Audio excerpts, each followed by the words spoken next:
What is up, everybody? It is Alex from Heavy New York, calling from the quarantine zone again, and this time we got Práinn of Skálmöld. Thank you so much for your time today. I appreciate it. Thank you, man. Nice to hear you, man. Yeah, it's great to have you here. We're here to talk about this new 10-year anniversary live album. So first thing is always first, though. Is this live album meant to sort of be like hold people over while we wait for a follow-up to Soldier, the last full-length album of Skálmöld new material? Well, to be honest, we've always wanted to release a basic live album. Mm-hmm. And we've actually recorded like half of every, like when we are touring, we record like almost half of the shows. You know what I mean? Yeah.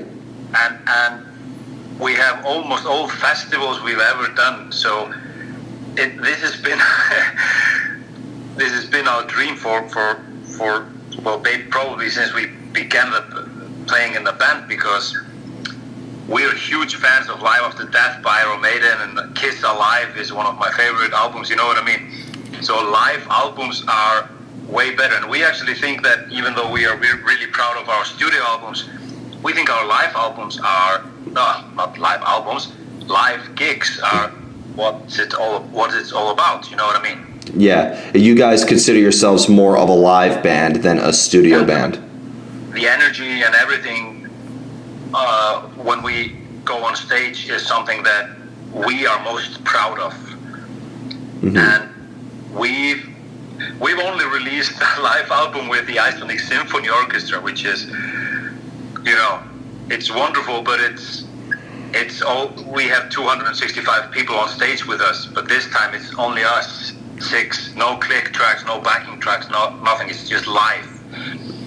So it's fair to say that this live album will almost be like a clear representation for people like myself who hasn't seen Skálmöld live yet. This is almost like a clear representation. If people want to get a good feel of a Skálmöld show, you'd recommend that they check this live album out.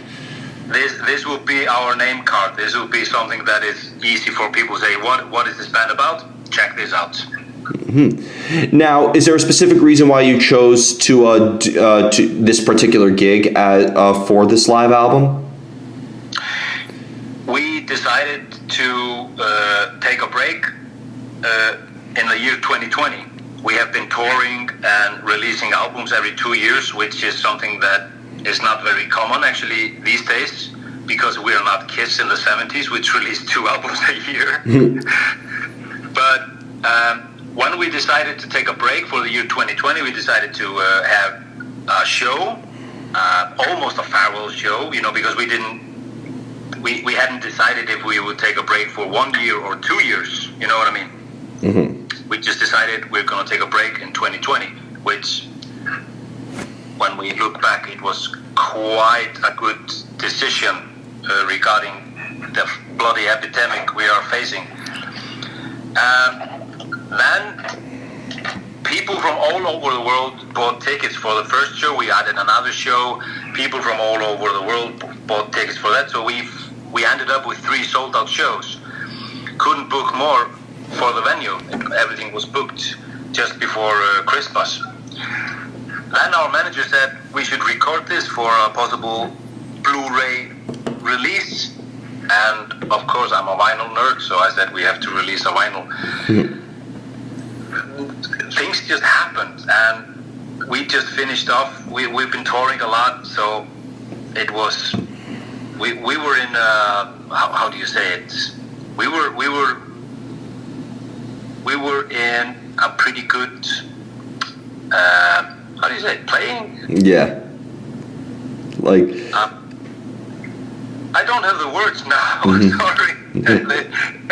I'm Icelandic. I'm not English. Sorry.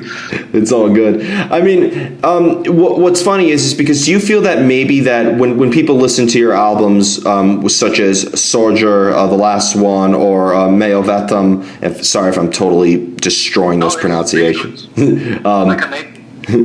But do you try to maybe capture a similar live energy on your studio albums though, since performing and the live shows is what you guys are all about?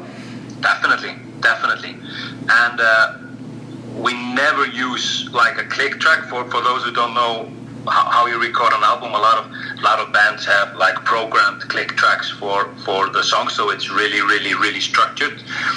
Usually our drummer, he follows his feel more, you know what I mean? Mm-hmm.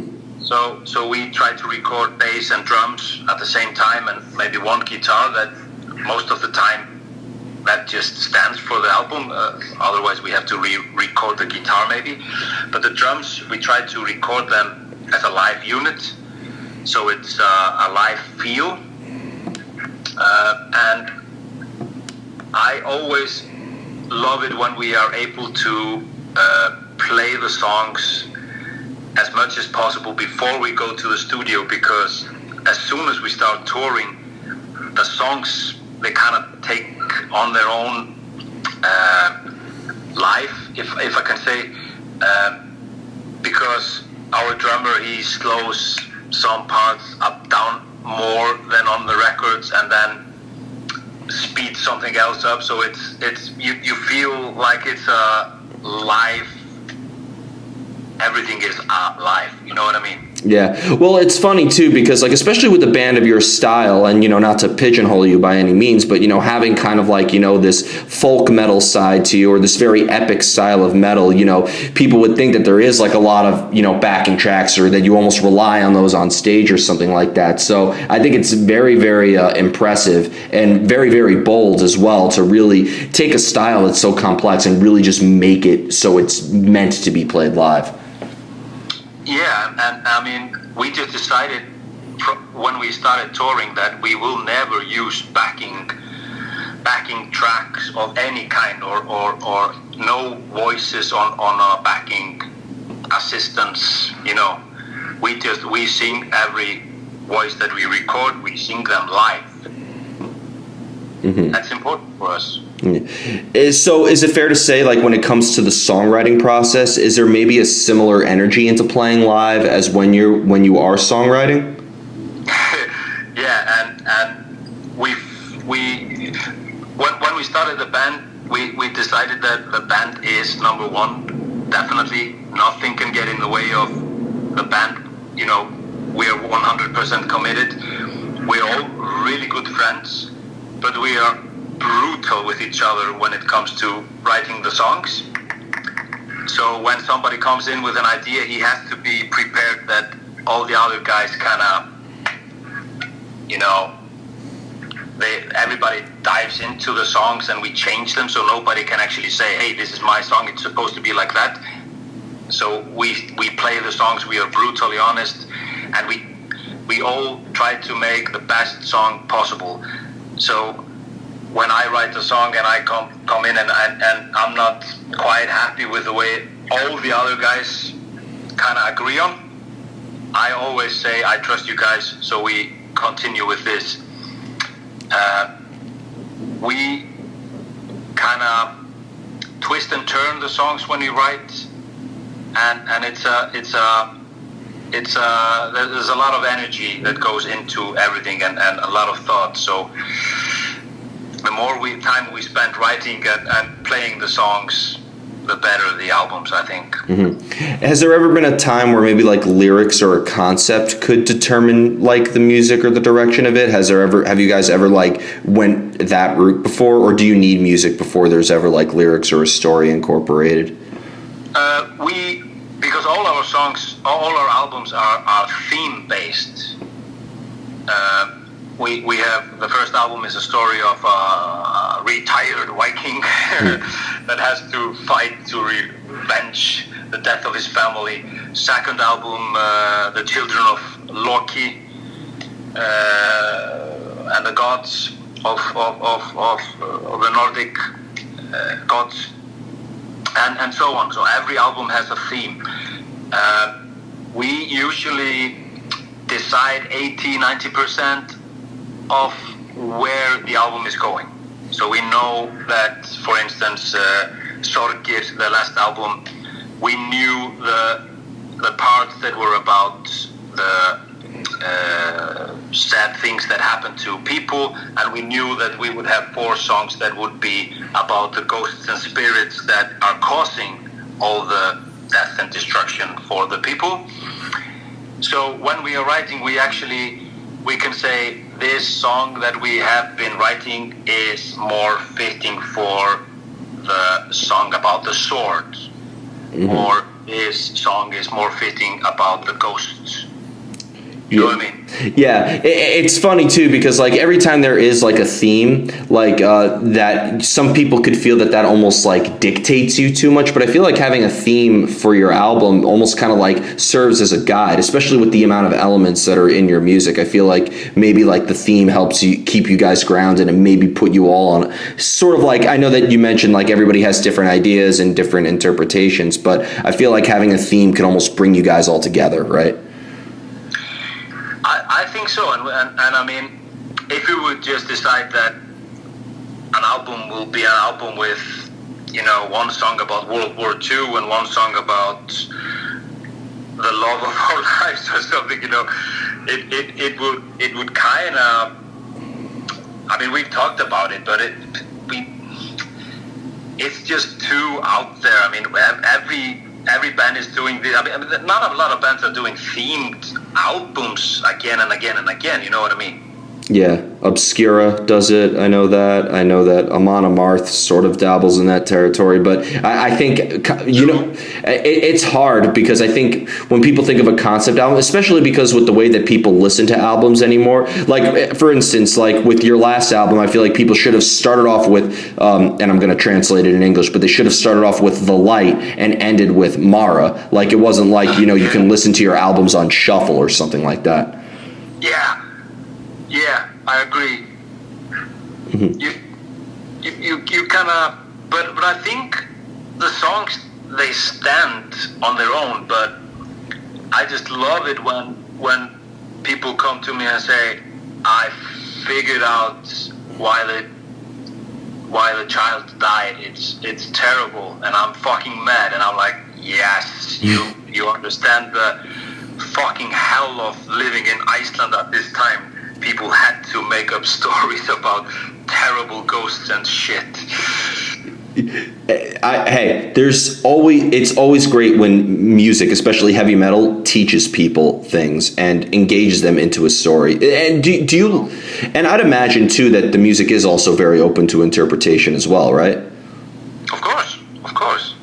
But I think that, I mean, we can't just have like music that is, I mean, how many love songs can we actually have that are like today with all the, you know, baby, ooh, I love you, you know, no disrespect. I mean, my daughters are listening to that kind of music, but Frank Sinatra had a few more words when he was singing about the women he loved, you know what I mean? Yeah, the many women that he loved.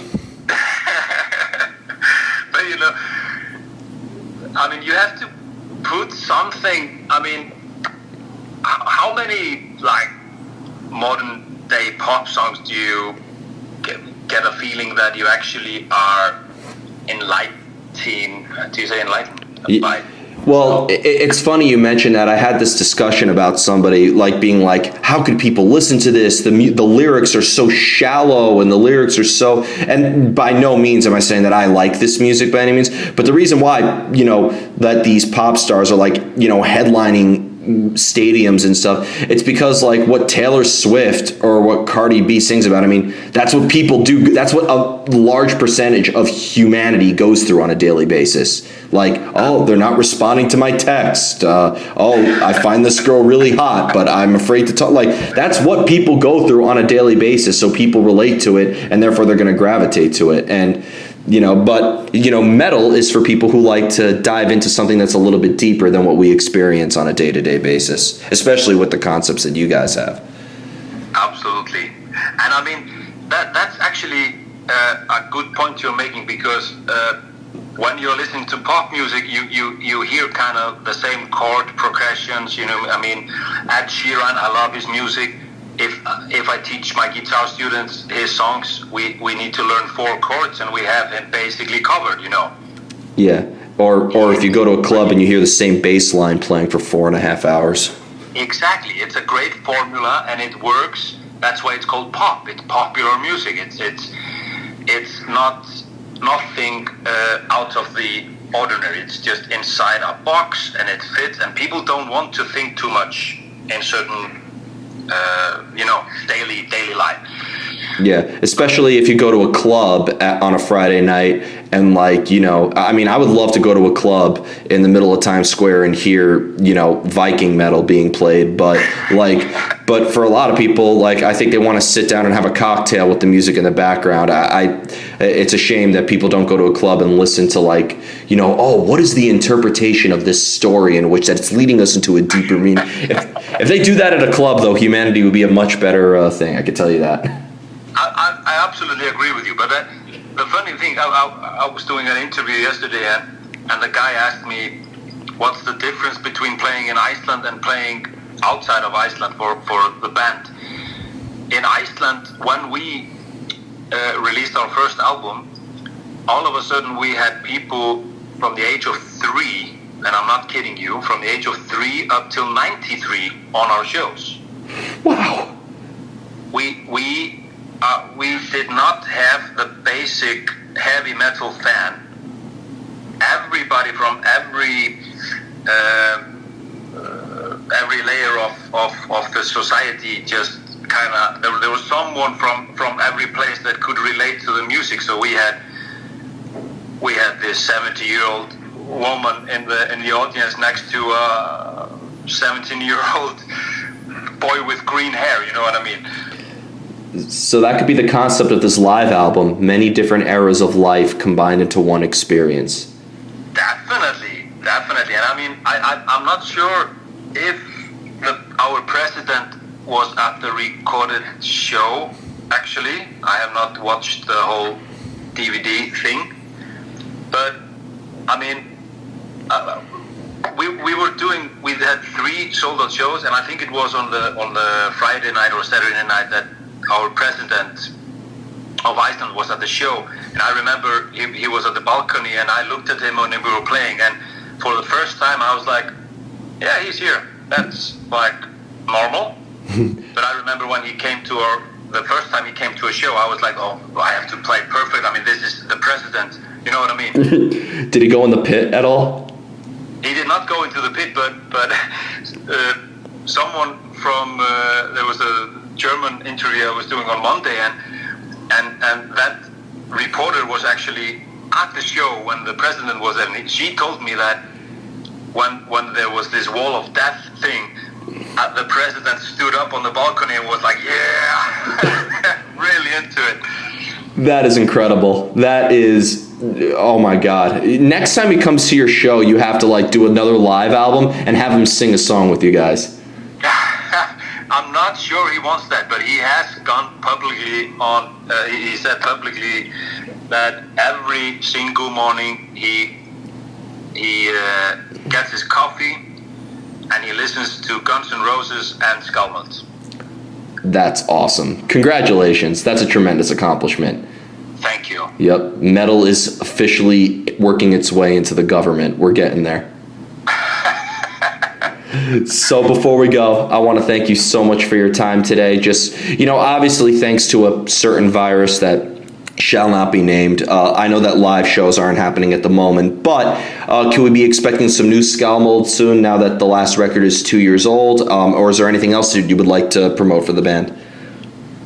We will go on tour if the gods approve in March and April next year. We will be supporting our friends in Fintroll. We